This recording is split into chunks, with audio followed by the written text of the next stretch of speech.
이해할 수 없는 방식으로 인생이 전개될 때가 있습니다. 라는 제목으로 함께 사무엘상 18장 또 19장을 통으로 큐티한다 생각하고 그런 마음으로 찬찬히 통으로 말씀을 읽어 내려가면서 내용을 또 살펴보면서 말씀을 나눠볼까 합니다. 17장을 이제 대략적으로 보면 큰 사건이 나오죠. 17장에 무슨 사건이 나오죠? 다윗이 블레셋 거인인 골리앗을 물맷돌로 때려 눕혀서 전쟁 가운데 승리함으로 일약 무엇이 되어 이스라엘의 스타가 됩니다.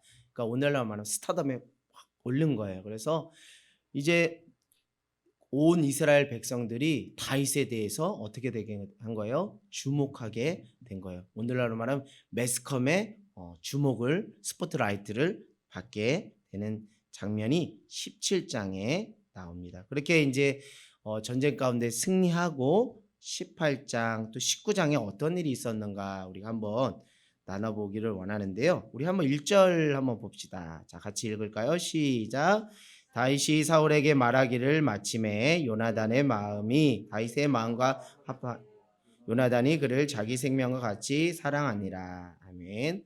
요나단은 누구죠? 사울의 아들인데 참 요나단은 누구를 사랑한다 그래요? 다윗을 사랑한다고. 다윗과 같은 마음으로서 그를 생명같이 사랑한다고 했어요. 요나단은 사실 사울에 이어서 왕위를 물려받을 왕자인데 그 요나단이 사람 보는 눈이 있었어요. 아, 내가 왕이 될 게 아니라 저 누구요? 다윗이 왕이 될 사람이다라는 것을 일찍 그는 간파하고 그를 끔찍이 생명같이 사랑했어요. 자, 우리 한번 5절을 한번 보겠습니다. 5절이요. 자, 시작. 다윗은 사울이 보내는 곳마다 가서 지혜롭게 행하매 사울이 그를 군대의 장으로 삼았더니 온 백성이 합당히 여겨 사울의 신하들도 합당히 여겼더라. 아멘.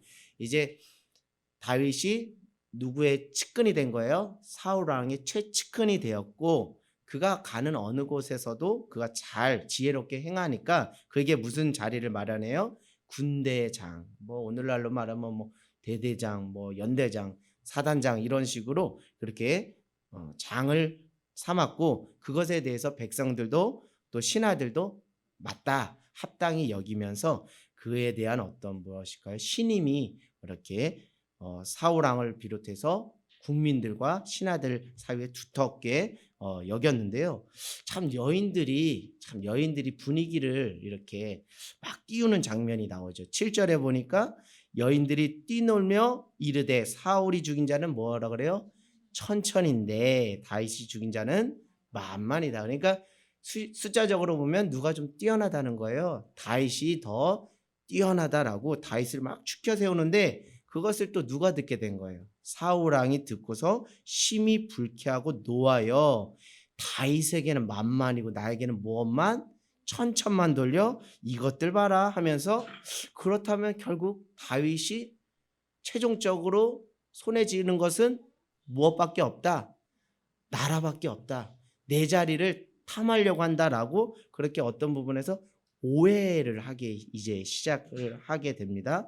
그러면서 이제 사울이 아주 매서운 눈으로 이제 다윗을 노려보는 것이죠. 여기 보니까 구절엔 주목하였다라고 하는데 결코 사랑의 눈으로 본 것이 아니라 어떻게든 다윗을 끄집어 내려 볼까라는 것이죠. 그러면서 여기 10절에 보니까 악령이 누구에게 임했다 그래요? 사울에게 임해서 막 정신없이 그러니까 어떤 부분에서 정서불안처럼 막 집안을 헤집고 다니고 막 있는 상황에서 다윗은 평일과 같이 무엇을 탔다 그래요? 손으로 수금을 탔어요. 수금을. 사울 왕이 다윗이 수금 타는 그 소리를 너무 좋아했어요. 그 수금 타는 소리를 통해서 그 심신의 안정을 느꼈는데 평일같이 이렇게 수금을 타고 있는 다윗에게 어떻게 했다고요? 그 손에 있는 창으로 뭐 어떻게 했다고요? 던져버린 거예요. 야, 이거는 맨정신이 아니죠. 이거는 뭔가 단단히 씌어도 제대로 씌인 거예요. 그래서 2번 던졌는데 2번이나 다 어떻게 됐다고요? 피해서 생명을 부지하게 됐습니다. 그러나 계속적으로 이렇게 다윗을 시기하고 질투하고 그 악령 가운데서 다윗을 죽이려고 하면 할수록 12절에 어떻게 돼 있어요? 여호와께서는 누구의 편이 아니라 사울의 편이 아니라 사울을 떠나 12절에 어떻게 해요? 다윗과 함께 계심으로 사울이 그를 두려워하는지라 이렇게 표현하고 있어요. 결국 사울 자신도 영적인 존재이기 때문에 하나님이 지금 누구와 함께 하시는지를 알았어요. 알면서도 그렇게 그 자신의 어떤 미움과 시기 질투를 끊어내지 못하고 어떻게 하면 다윗을 끄집어 내릴까 하면서 그 일평생 그 삶을 거기에 다 몰두하게 된 거예요. 그러니까 사랑하여도 부족한 인생인데 미워하는데 그 인생이 그렇게 계속적으로 되게 됩니다. 그러면서요, 참 놀라운 것은 사울이 아주 교활하게, 교묘하게 이제 다윗을 어떻게 처치할까 그런 고민들을 하는데 쉽게 말하면 자신의 손에 무엇 안 묻히고 피 안 묻히고 적군의 나라에는 어디 손에 블레셋의 손에 다른 나라의 손에 다윗을 어떻게 하려고 그래요? 죽일 계획을 세웁니다. 근데 그게 참 첫째 딸 누구를 주겠다고 해요? 메랍을 내가 주겠다. 전쟁에 가서 싸워서 이기면 첫째 딸 메랍을 주겠다라고 하면서 이렇게 끝에 말하잖아요. 17절 끝에 이는 그가 생각하기를 내 손을 그에게 대지 않고 누가 죽여주기를 블레셋 사람들의 손에 그에게 되게 하리라 함이라. 그러니까 참 교활하죠. 어떻게 보면 살인 청부업자를 오늘날 말하면 살인 청부업자를 대동해서 그렇게 다윗의 목숨을 앗아가려고 다윗을 제거하려고 했지만 결국 그거대로 그렇게 했어요. 또 거짓말을 칩니다. 메랍을 아내를 주지 않고 다른 남자 19절 보니까 다윗에게 줄 시기에 무홀랏 사람 아들리엘에게 그 첫째 딸 메랍을 주는 거예요. 그러니까 또 왜 그때 저기 죽었으면은 끝나는 건데 안 죽고 또 전장에서 살아서 승리해서 오니까 또 사람들이 막 다윗에 대해서 환호하니까 그쯤에 또 사울에게 또 누가 있었어요? 딸 미갈이 있는데 다윗을 또 좋아했어요. 좋아한다는 소식이 사울의 귀에 들리게 된 것입니다. 20절에. 그래서 이제 21절에 또 이제 사울이 제안을 하죠. 이제 전장에 가서 블레셋과 싸워서 이기면 내 딸 누구 주겠다? 미갈 주겠다라고 하는 건데 이것도 딸을 미끼로 삼아 블레셋 사람들의 손에서 다윗의 생명을 어떻게 하려고요? 앗아가려고 그렇게 또 그런 어떤 올무 덫을 놓게 되는 것이죠. 한번 25절을 한번 가보겠습니다. 25절을 가볼게요. 자, 그랬는데 자 25절에 같이 한번 읽어보겠습니다. 시작. 사울이 이르되 너희는 다윗에게 이같이 말하기를 왕이 아무것도 원하지 아니하고 다만 왕의 원수의 보복으로 블레셋 사람들의 표피 100개를 원하신다 하라 하시니 이는 사람의 생각에 다윗을 블레셋 사람의 손에 죽게 하리라 함이라. 아멘. 그러니까 이게 여러분 사람을 죽이는 것도 어려운 건데 무엇까지 하라는 거예요? 사람들의 표피 100개를 원하신다. 그러니까 뭔가 증거물을 가지고 와야 확실히 그것을 가지고 와야 내가 딸 미갈을 줄 수 있다 하는데 미갈 주는 것이 목적이 아니라 블레셋 사람의 손에 다윗을 어떻게 하려고요? 제거하려고 하는 것이죠. 자, 그러면서 참 안타까운 말씀 구절이 나옵니다. 29절 한번 읽어볼게요. 시작. 사울이 다윗을 더더욱 두려워하여 평생의 다윗의 대적이 되니라. 아멘. 그러니까 평생 사울은 사무엘상 말씀을 이렇게 보면 평생 뭐 하다가 인생을 마친 거예요. 그 다윗을 죽이려고 하다가 결국 비참한 최후를 맞이하는 거예요. 참 사울의 인생 참 비참하다, 안타깝다라는 생각이 드는데요. 자, 그러면 그럴수록 하나님께서 자, 한번 30절 읽어볼게요. 시작. 블레셋 사람들의 방백들이 싸우러 나오면 그들이 나올 때마다 다시 사울의 모든 신하보다 더 지혜롭게 행하매 이에 그의 이름이 심히 귀하게 되니라. 아멘. 그러니까 어떻게 보면 블레셋의 거인인 골리앗을 때려 눕힘으로 이락 스타가 됐어요. 스타덤에 올랐지만 그것으로 반짝하는 사람이 아니라 어떡한 사람이 되었어요? 이제는 어떤 부분에서 백성들의 마음을 사고 신하들의 마음을 사고 참 저 사람 용맹하고 뭐하다 지혜롭다. 그것은 뭐 다윗이 뛰어나서가 아니라 다윗이 누구와 함께 하였기 때문에 하나님과 함께 하나님이 누구와 함께 하셨기 때문에 다윗과 함께 했기 때문에 그런 은혜를 한편에서는 누리고 있는데 한편에서 사울은 어땠어요?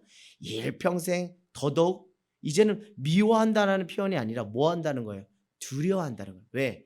하나님이 다윗을 택하셔서 일하실 것을 아니까 그것이 심히 두려워서 그 두려움 속에서 그냥 시인하고 인정하고 회개하고 돌이키면 되는데 그것을 무엇으로 계속 그 죽음의 역사를 쓰는데 그 인생을 바치는 안타까움. 그래서 다윗의 대적이 되었어요. 그러니까 18장이 이제 이렇게 되고 19장에는 또 계속적으로 이어지는데 더 또 악랄하게 다윗을 죽이려고 합니다. 그러니까 한켠에서는 생명의 역사를 써가는 사람이 있어요. 누구죠?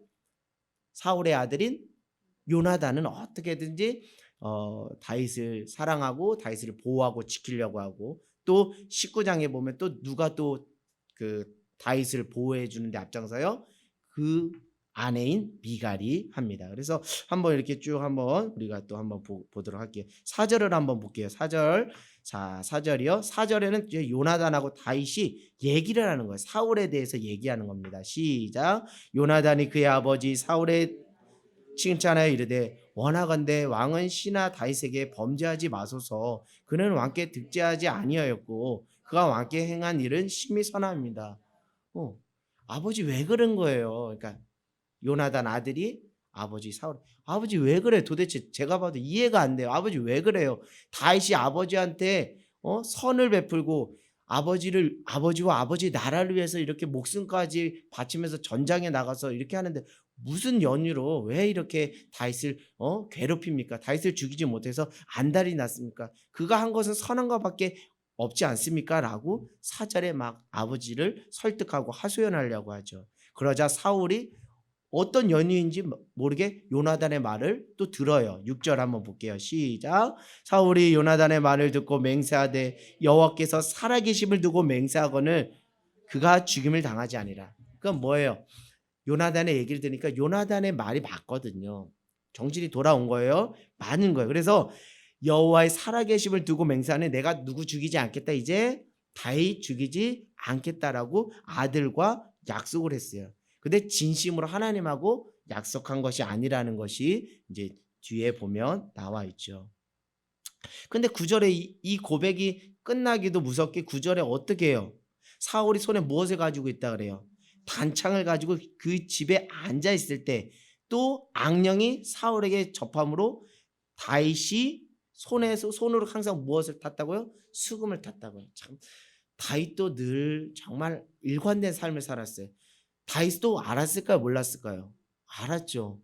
저 같으면 빨리 도망가고 목숨 부지하려고 빨리 저기 주량랑 틀었을 거예요. 근데도 다윗은 사울의 곁에서 계속 수금을 타면서 어떤 그 사울의 어떤 심기를 건드리지 않고 그 심기를 편안하게 해주려고 수금을 타는데 또 그 단창으로 다윗을 어떻게 해요? 벽에 딱 세고 또 죽이려고 또 그렇게 하는데 또 그 피해서 또 도피하게 됩니다.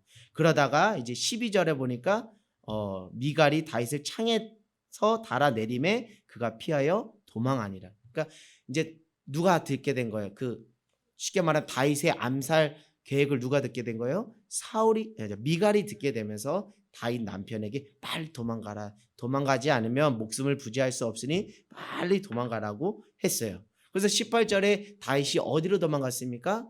18절 한번 보면 어디로 도망갔다 그래요? 다윗이 도피하여 라마로 간대. 라마에는 누가 있었어요? 사무엘 선지자가 있어요. 누구를 세웠던 사람이에요? 사울 왕으로 세웠던 선지자가 사무엘이죠. 그러나 하나님은 원래 하나님의 속마음은 왕을 세우는 걸 원했어요? 원하지 않았어요? 원하지 않았는데 하도 백성들이 다른 나라 보니까 왕을 중심으로 군사력이 막강하고 힘을 자랑하니까 우리나라도 왕을 세워서 막강한 군사력으로 뭔가 그렇게 하면 좋겠다라고 막 때를 쓴 거죠. 사무엘 선지자에게 때를 쓰다 보니까 결국 하나님이 그래 그러면 나는 그것을 기뻐하지 않지만 그래 못 이긴 척하고 내가 너희들의 부탁을 들어주마 해서 사울 왕을 머리에 기름을 부고 세운 것이죠. 자, 그런데 그 소식이 또 누구한테 들어간 거예요? 사울 왕에게 들어가서 또 사울 왕이 또 누구 잡으려고? 다윗 잡으려고 라마에 누구를 보내요? 전령들을 보내요. 근데 참 놀라운 것은 그 전령들을 보내는데 전령들에게 무엇이 임했다 그래요? 하나님의 영, 성령이 임해서 막 전령들이 예언을 하기 시작하는 거예요.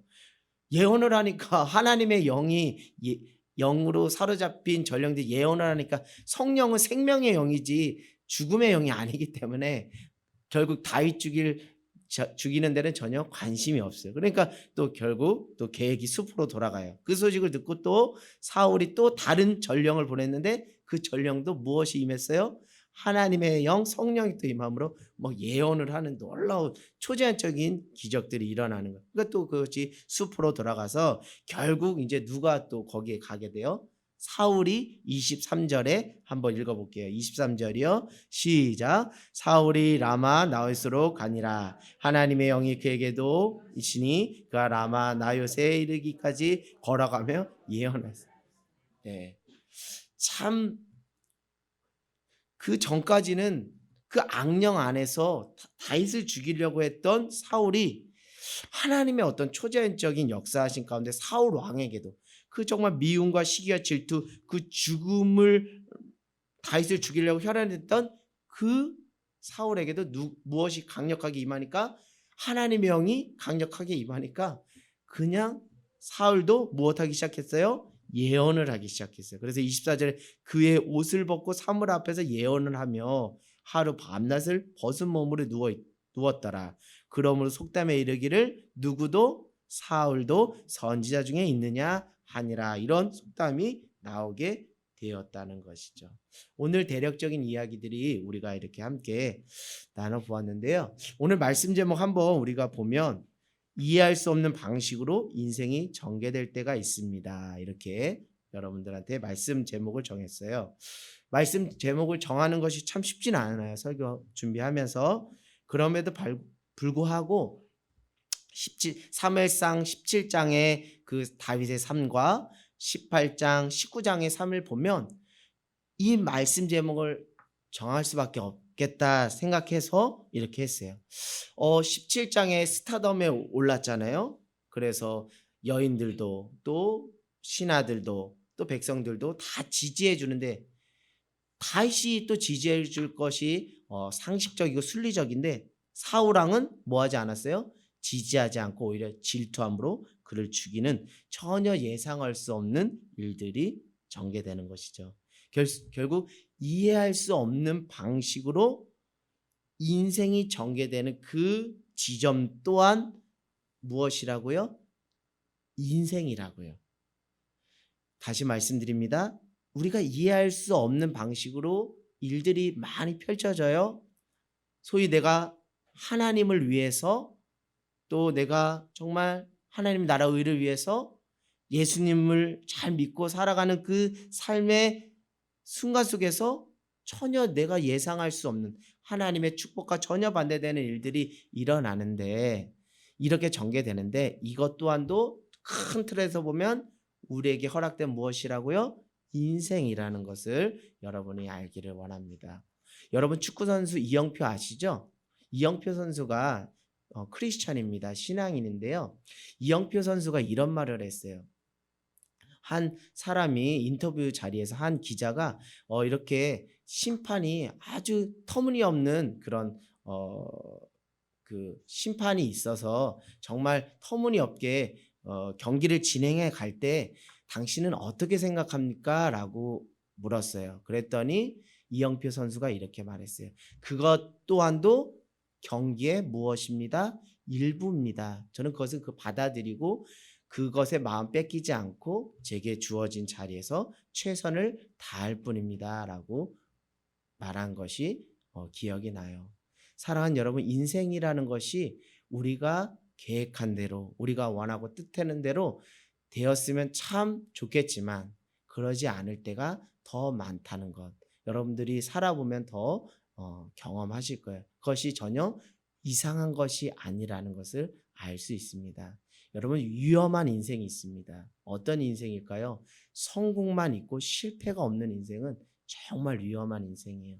저는 정말 젊었을 때 성공의 가도를 달리고 싶었어요. 그래서 성공만 했으면 좋겠어요. 학창 시절 공부도 잘하고 뭐 좋은 대학 가고 뭐 좋은 취업도 하고 그렇게 계속 승승장구하는 것, 성공의 가도를 달리는 것이 잘 사는 것이 그것이 하나님의 축복인 줄 알았어요. 그런데 여러분 돌이켜 생각해 보니까 내가 성공만 하고 계속 살아왔다면 그것이 얼마나 나에게 독이 되었을까라는 생각을 해봐요. 성공만 계속 있었다면 제가 과연 이 자리에 여러분 앞에서 말씀을 전할 수 있을까라는 생각을 해보게 되면서 결국 인생이라는 것은 동전의 양면이에요. 내가 원하는 것이 기대처럼 이루어지는 경우도 있지만 이루어지지 않을 때가 있다는 것. 그 모든 것을 다 통틀어서 그것이 하나님 은혜 안에서 우리에게 무엇으로 주어졌다고요? 인생으로 주어졌다는 것을 여러분 겸손하게 받아들이는 저와 여러분 모두가 되기를 원해요. 여러분 우리가 살아가면서 일학스타가 되고 싶은 사람이 왜 없겠습니까? 사람들에게 환호와 박수와 지지를 받으면서 스타가 되고 싶은 것은 저도 마찬가지고 여러분에게도 다 그런 마음이 있을 거예요. 왜요? 인간 메슬로의 욕구 이론에 의하면 인간에게 무슨 욕구가 있기 때문에 인정의 욕구가 있기 때문에 인정받을 때 정말 기분이 좋고 행복함을 느끼는 인정의 욕구가 있기 때문에 사람들로부터 이렇게 박수를 받을 때 참 좋은 것입니다. 근데 여러분도 스타가 될 수 있어요. 꼭 여기에 나오는 다윗만 스타가 되는 것이 아니라 여러분들도 일생일대 한 번쯤은 그 스타의 자리에 오를 수 있는 기회들은 다 있다라는 것이죠. 그러니까 인생의 어떤 정상의 지점에 올라갈 수 있는 날들이 한 번쯤은 다 와요. 인생 그래프를 한번 그려보십시오. 그 인생 그래프를 그려보면 알 거예요. 내 인생이 정상의 지점에 있었던 적이 한 번 있을 거예요. 내 인생 가운데 정말 행복하고 정말 좋았던 시절들이 다 있어요. 그것이 뭐 크게는 뭐 우리가 매스컴에서 말하는 것이 아니지만 내 인생 가운데 어떤 부분에서 내가 스타가 되었던 시간이 아닌가라고 우리가 비유적으로 말씀드릴 수 있죠. 그러나 여러분 꼭 인간은 스타의 자리에만 있는 게 아니라 꼭 또 무엇이에요? 등산을 해서 정상을 밟으면 꼭 우리는 어떻게 해야 돼요? 또 내려오는 것처럼 인생도 무엇이 있어요? 굴곡이 있어요. 그렇기 때문에 우리가 정상의 자리에 있을 때는 항상 이 자리가 영원한 것이 아니라 항상 내가 내려올 때가 있다는 것을 미리 준비하고 염두하고 받아들이면서 겸손하게 소위 말하면 남들 앞에 갑질하지 않고 겸손하게 그 받은 은혜와 사랑을 나눠주는 것이 중요하고 또 바닥을 칠 때 여러분 바닥을 칠 때 꼭 바닥만 치라는 인생 없습니다. 그런 법 없어요. 인생 그래프 그려보면 알겠지만 또 바닥을 치고 또 비상하는 때가 다 있다는 거예요. 그 이 모든 것을 우리가 총망라해서 이것이 무엇이다? 인생이다. 이 인생을 살았던 사람이 누구예요? 성경에 나오는 다윗이에요. 여러분 다윗처럼 살고 싶어요? 이스라엘 나라 사람들이 가장 존경하는 인물이 다윗이라고 해요. 그러나 여러분 성경을 제대로 읽어보신 분들은 다윗처럼 살기 원할까요? 아니요. 저도 예전에는 그냥 수박 겉핥기 싫고 성경을 읽었을 때는 나도 다윗처럼 쓰임받고 싶다 이렇게 생각했는데요. 다윗의 삶은 정말 파란만장합니다. 여러분 정말 파란만장해요. 그가 스타의 자리에만 있었던 것이 아니에요. 정말 미치광이처럼 미친 사람 흉내내면서 막 침을 질질 흘리면서까지 나락으로 떨어졌던 때가 한두 번이 아니에요. 그런 거를 안다면 나도 다윗처럼 되고 싶어. 내 삶의 인생의 롤모델 다윗이라고 차마 말할 수 없어요. 저도 성경을 준비하면서 누군가가 당신은 다윗과 같이 다윗처럼 살고 싶습니까? 말하면 저는 1초도 망설이지 않고 저는 다윗처럼 살고 싶지 않아요. 그냥 저는 평범하게 살고 싶어요라고 말하고 싶어요. 왜냐하면 다윗의 삶이라는 것이 얼마나 굴곡진 삶이었는지 우리가 성경을 통해 다 알 수 있기 때문이죠. 여러분 왜 인생은 내 생각하는 대로 되지 않을까요? 이거 질문 자체가 어불성설이라는 거 구차하게 설명하지 않아도 다 알 거예요. 어차피 인생 그런 겁니다. 그렇죠? 내가 원하는 대로 내가 스스로 띠띠고 싶은 대로 갈 수 있는 것이 인생이 아니라는 거 제가 말씀 안 드려도 다 수긍하고 인정이 될 거예요. 그러나 젊은 시절에 있는 친구들일수록 이것이 수용되기는 참 어렵죠. 왜요? 내가 아직 살아갈 날이 한창인데 내가 멋지게 살고 싶은데 왜 그런 김새는 소리 하세요? 라고 하겠지만 여러분 살아보세요. 여러분이 원하는 대로 여러분이 바라는 대로 인생 흘러가지 않는다는 것을 여러분 그냥 자연스럽게 받아들이는 저와 여러분 모두가 되기를 원합니다. 오늘 이 말씀을 여러분 어떻게 읽어내렸는지 그동안 어떻게 읽어내렸는지 여러분 알 수 없지만 단편적으로 말씀드리면 다윗이 누구요? 블레셋 거인 누구? 골리앗을 때려 눕혔더니 여인들이 다윗은 만만이요 사울은 천천히라 해서 사울의 질투를 받아서 다윗이 고생 꽤나 했다. 참 사울 그렇게 사람이 통이 작어 어떻게 품어야지 뭐 이런 식으로 단편적으로 그냥 어떤 영화나 어떤 그 소설의 그런 줄거리처럼 그렇게 단편적으로 읽어 내려갈 수 있어요. 저도 그렇게 읽었습니다. 그러나 성경을 읽어 내려갈수록 우리의 삶의 맥락과 상황에서 읽어 내려갈 때 정말 꽂히는 말씀들이 많이 있어요. 내가 막 힘들고 어려울 때마다 그 성경을 통으로 읽지 않고 부분적으로 읽을 때마다 순간순간 들어오는 말씀, 위로의 말씀이 있어요. 내가 아픔 가운데 있는데 치료해 주신다는 말씀이 그 어느 때보다 잘 읽히고 마음에 와닿아요. 그것 또한 은혜입니다. 그것도 은혜예요. 그건 왜냐하면 내 상황과 내 맥락과 말씀이 뭐한 거예요? 맞아떨어진 거예요. 근데 솔직히 말하면요. 내가 말씀을 읽은 것이지 말씀이 내 인생을 읽어 내려갈 수 있도록 내가 말씀 앞에 내 자신을 던진 거라 말할 수 있을까요? 없어요. 그러나 우리가 신앙이 자라는 그 과정 속에서 이런 과정들은 다 있습니다. 이 속에서도 하나님은 우리에게 예비해 두시고 쌓아 두신 은혜가 있어요. 그래서 그 말씀 발견하고 다시 털고 일어나서 내가 이러면 안 되지 하면서 정신 차리고 또 그렇게 다부지게 말씀 붙잡고 또 할렐루야 하면서 살았던 적이 한두 번이 아닙니다. 그런데 여러분 성경을 더 깊이 있게 읽기를 여러분에게 권면하고 그렇게 신앙이 깊어지길 원하는데요. 인간의 상황과 맥락에서 말씀을 읽어내는 그것도 은혜가 있지만 이제는 누구의 시선으로?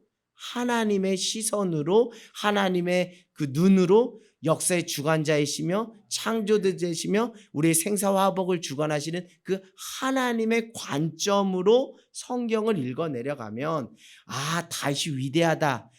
저 사울은 왜 저래? 이렇게 단편적으로 적용할 수가 없다는 거예요. 그 속에서 결국 하나님은 하나님 되시구나. 하나님의 절대 주권, 하나님의 강하신 오른손, 하나님의 계획과 섭리가 그것 가운데 숨어져 있거나 비록 실패의 자리, 나락의 자리라 할지라도 그것을 우리가 실패했다, 낙오자다, 실패자다라고 우리의 인간의 관점에서 그렇게 말할 수 있지만 하나님의 관점에서는 그 또한 그를 아름답게 디자인하고 다듬어 가시는 필수 코스라는 것을 우리가 알 수 있다는 것이죠. 그러니까 성경을 읽어 내려갈 때 요 두 축을 다 아우르면서 읽어 내려가기 원해요.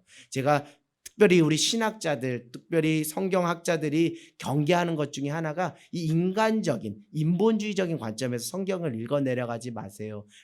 그런 식으로 큐티하지 마세요라고 그렇게 해요. 그래서 우리가 오늘 이 말씀도 우리 맥락 속에서 읽어 내려가는 것도 물론 은혜가 있지만 하나님의 관점에서 한번 읽어 내려가 보면 은혜가 되겠다라는 생각을 하게 됩니다. 제가 그 고향이 어디죠? 제 고향이 강원도입니다. 강원도 횡성이에요.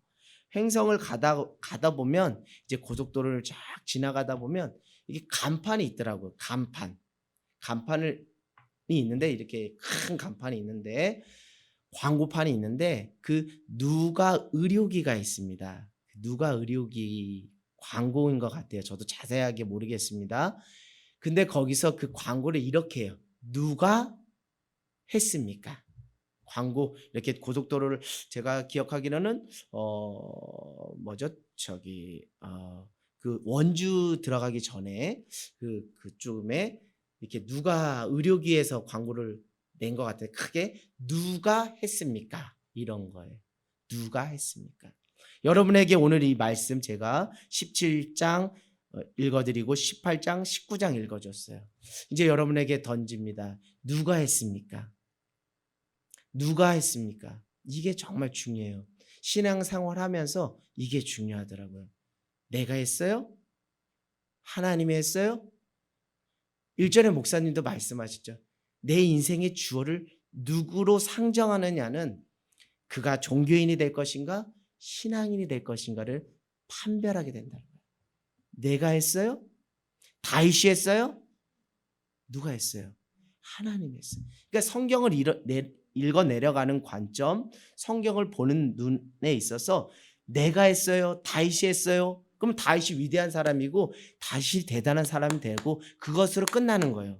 그러나 누가 했어요? 하나님이 하셨어요. 라고 하면 하나님 내 삶 가운데 개입하셨다면 하나님이 내가 나락으로 떨어지는 그 자리 가운데서도 나를 여전히 포기하지 않고 나를 주님의 뜻하신 바대로 쓰시기 위해서 나를 아름답게 디자인해 보시는 하나님의 놀라운 계획과 섭리 앞에 무릎 꿇고 하나님께 영광을 올려드리지 않을 수 없다라는 것이죠. 여러분 누가 했어요? 다윗이 했어요? 하나님이 하셨어요. 우리는 계속 이래요. 하나님, 제가 하나님을 위해서 이렇게 살았잖아요. 제가 하나님을 위해서 이렇게 열심을 냈잖아요. 제가 했잖아요. 저라는 사람이 했잖아요. 근데 왜 결과가 이렇게 나오죠? 왜 가족들은 몰라주죠? 왜 주변 사람들은 몰라주죠? 왜 유독 너만 그렇게 유별나게 신앙생활을 하냐는 그 비아냥과 조롱 가운데 있어야 되죠? 왜 기대하지 못한 것들이 내게 이렇게 산적하게 쌓여있죠? 이게 인생입니까? 당신이 나에게 원하시는 인생이 바로 이런 모습입니까? 라고 우리가 반문하고 따질 때가 있어요.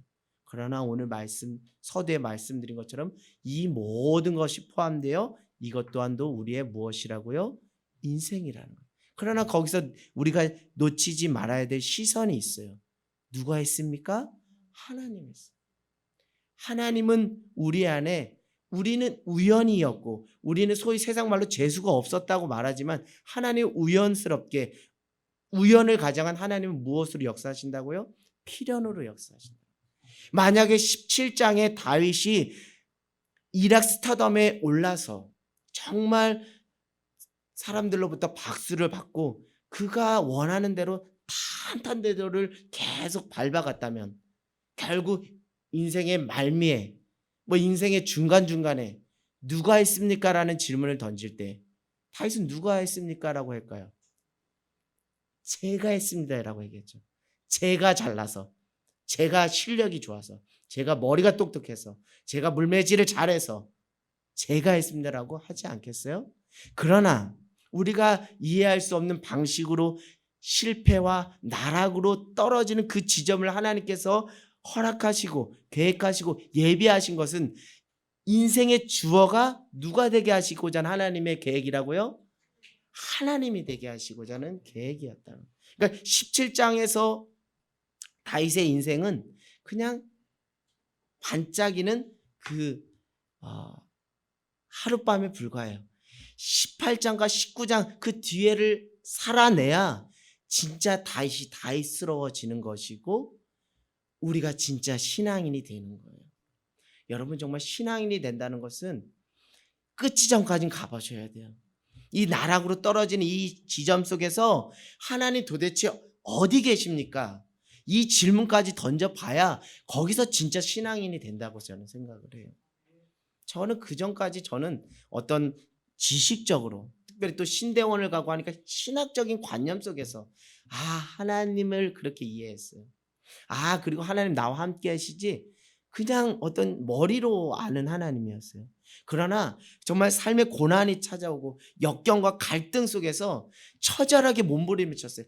하나님, 도대체 내 삶에 원하시는 것이 이런 방식으로 나타나는 것이 당신이 원하시는 뜻입니까? 하나님, 왜 이러세요? 자꾸 왜 저를 섭섭하게 만드세요? 하나님, 정말 도대체 계신 거 맞아요? 저를 복 주시기로 하신 분 맞습니까? 라는 근본적인 벼랑 끝 질문을 던지면서 결국 하나님은 제 입술의 고백을 바꿔주셨어요. 네가 한 게 아니라 내가 한 거야. 그걸 깨닫게 하기 위해서 그 시간의 여정을 내가 마련한 거 이제 알겠어? 그거예요. 여러분, 누가 했습니까? 내가 했어요? 하나님이 하셨어요. 그래서 다윗이 이렇게 고백하죠. 나의 나 된 것은 다 하나님의 은혜, 주님의 은혜라고 하는 거예요. 그래서 내가 하나님의 은혜를 받았기 때문에 내가 다른 사도들보다 더 많은 수고를 하지만 나는 말로 내 입으로 그렇게 까먹지 않아요. 내가 했습니다. 내 팔뚝굽니다. 내가 사역 잘합니다. 이렇게 말하지 않았어요. 나는 다만 내게 주신 하나님의 은혜가 크기 때문에 그것 보답하며 살았어요. 나의 나 된 것은 다 하나님의 은혜예요. 나는 그저 하나님께 쓰임받는 것으로 기쁘고 감사해요. 이렇게 말한 거예요. 결국 우리의 인생 가운데 사무엘상 17장만, 우리의 기대대로 사무엘상 17장만 있었다면 과연 우리가 이런 고백할 수 있을까요? 저라면 저는 못할 것 같아요. 네가 잘나서 목회도 잘하는 거, 네가 잘나서 다 제공로로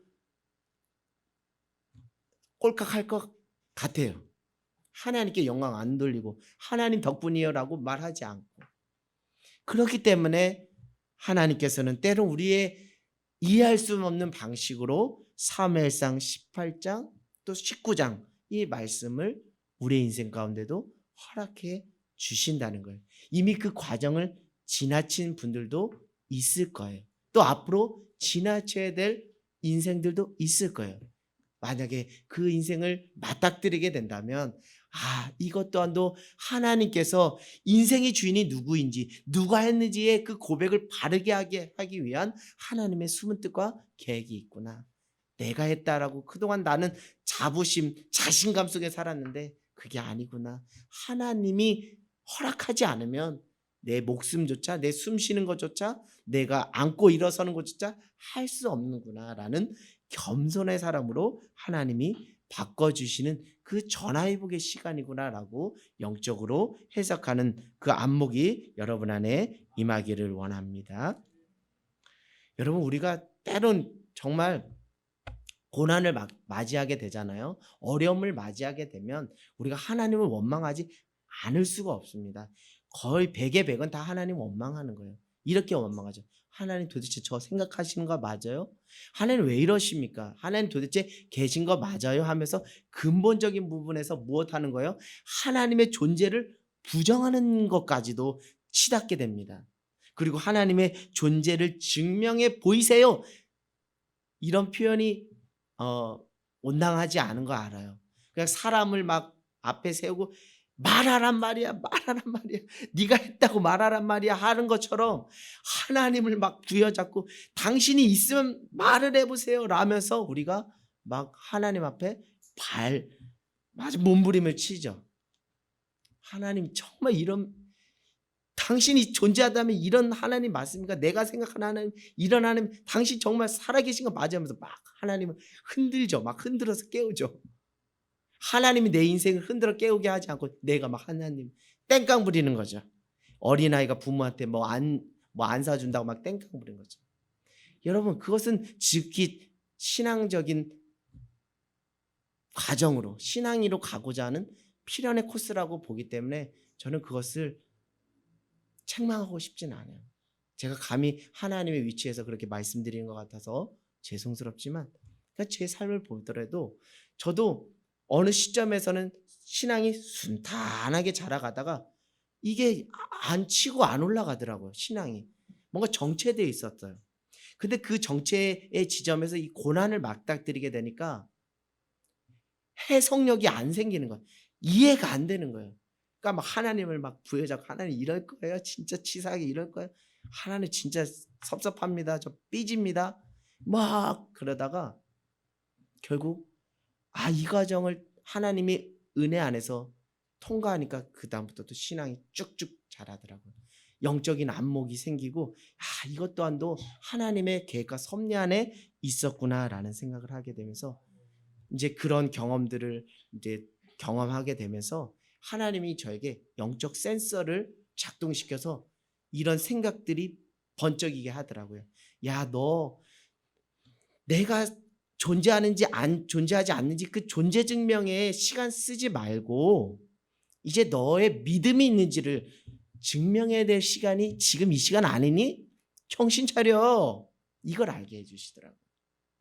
우리가 사무엘상 17장에서는 믿음 증명할 일이 없어요. 왜요? 하나님 살아계신 게 분명하게 느껴지기 때문에. 왜? 내가 기대하고 원하는 바대로 내가 잘 되고 있기 때문에 하나님 살아계신 거 맞습니다. 할렐루야, 주님께 영광. 그거 하지 말라도 막 해요. 그러나 18장 19장 되면 막 하나님, 그러나 하나님 앞에 땡깡 부릴 게 아니라, 그러나 그것도 의미 있는 시간이긴 하지만 더 근본적으로 하나님이 우리에게 원하신 것은 네가 나의 존재함을 증명하는데 그렇게 땡깡 부리지 말고 과연 너가 믿음이 있는 사람인지, 그 믿음이 있는지 그 믿음의 존재 여부를 증명의 시간이 바로 이 시간이야. 너는 믿음으로 서 오직 의인은 믿음으로 말미암아 살리라. 그러니까 여러분 안에, 여러분의 인생 가운데 땡깡도 부리시는 거 하시겠지만 오늘 이 밤에 성령께서 여러분의 삶에, 혹시 내 삶에 내가 이해할 수 없는 방식으로 인생이 전개될 때 하나님이 나의 믿음 보시기를 원하시는 거야. 너가 정말 진짜 믿음의 사람인지, 정말 너가 주님의 진짜 제자인지 그걸 보시기를 원하시는구나.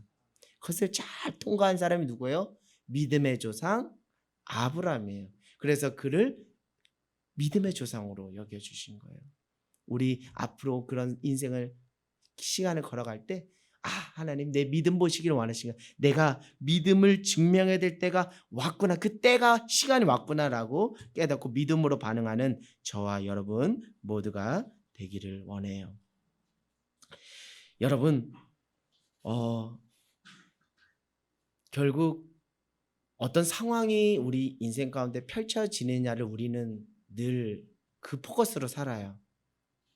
내가 원하는 상황, 내가 기대하는 상황, 내가 원하는 직장, 대학, 그런 상황, 시츄에이션, 상황에 우리가 포커스를 맞춰요.